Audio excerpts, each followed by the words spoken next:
Crews just wrapping up an apartment fire along the 8800 block of Miami Street. Investigators tell 6 News the fire was contained to one unit, and that unit's resident was taken to a hospital.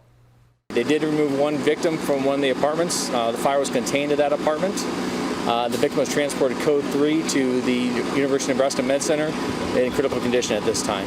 No other injuries noted, and there's approximately 22 to 26 people displaced at this time. It's not yet clear when those people would be able to go back to their homes.